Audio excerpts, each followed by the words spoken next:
Bisimillahi wa baadu.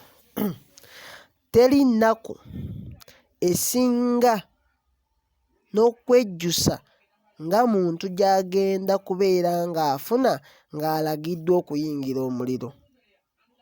Ate era teri ssanyu lisinga omuntu ly'agenda okufuna ng'alagiddwa okuyingira ejjana.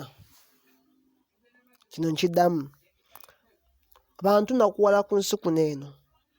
Abantu bafiirwa baana, loosi, bizinensi, n'awulira ennaku n'akaaba amaziga. Naye teri nnaku muntu gy'agenda kusinga kubeera ng'afuna n'okwejjusa kw'agenda kubeera ng'afuna ng'omuntu Allah gw'agenda okulagira nti yingira muliro. Nga Allah amaze osalawo, waqadaa rabbuka, nga amaze osalawo nga fakad qudiya al-amru, nga Allah amaze osalawo ensonga zonna nti gw'oli wa muliro. Teri agenda kufuna nnaku kusinga muntu eyalagiddwa muliro. Ate tusanyuka wano ku nsi bw'oli ng'asanyuse nnyo n'amaanyi n'agatiika, naye tewali muntu agenda kufuna ssanyu lisinga muntu Allah gw'agenda okubeera ng'alagira nti gw'oli wa mu jjana.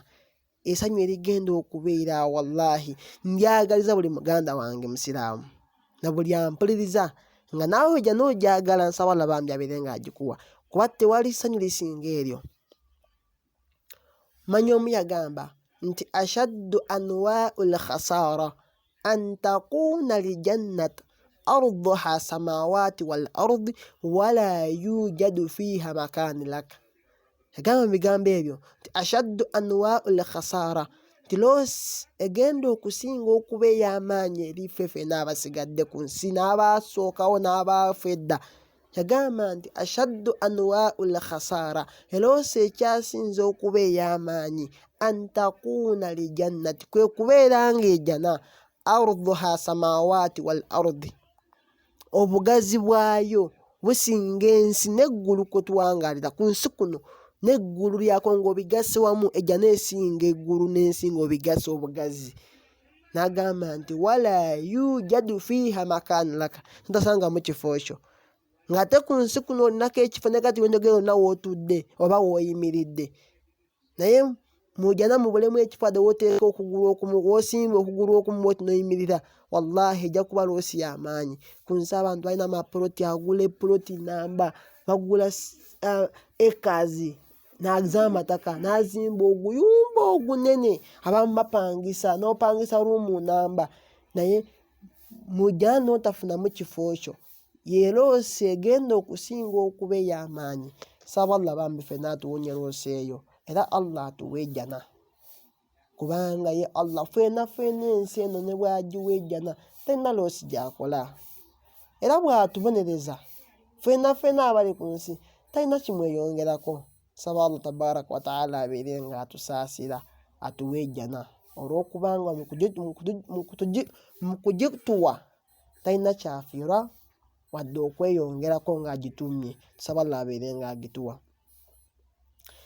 Abubakar radiyallahu anhu yayogera mu bigambo bye ebisinga okunkaabya amaziga,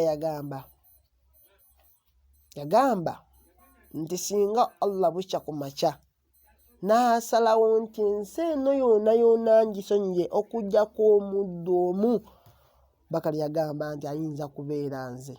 Abubakar radiyallahu anhu nabbi yabeera nga amukakasaako nti wa mu jjana ng'akyali mulamu, naye yagamba nti singa Allah akeera ku makya n'agamba nti ensi yoona ngisonyiye okuggyako omuddo omu yeeka bw'ati, Bakari yagamba nti ayinza kubeera nga yenze omuddo oyo.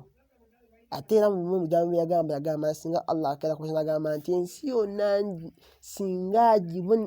yoona ngenda kugibonereza okuggyako omuddo omu, era yagamba nti ayinza kubeera nze.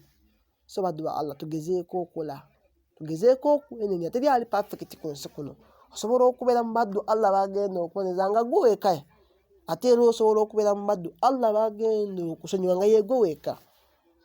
So tusaba Allah bambi atuteeke mu baddu bagenda okusonyiwa. Tusaba Allah atusaasire, atuwe ejjana eya waggulu. Nabbi yatugamba nti musabenga eya waggulu, at least Allah bw'aba akusaasira ayinza okuwa eya wansi obutaviiramu awo. Barakallahu fiikum wa jazakumullahu khairan fi dunya wal akhirah.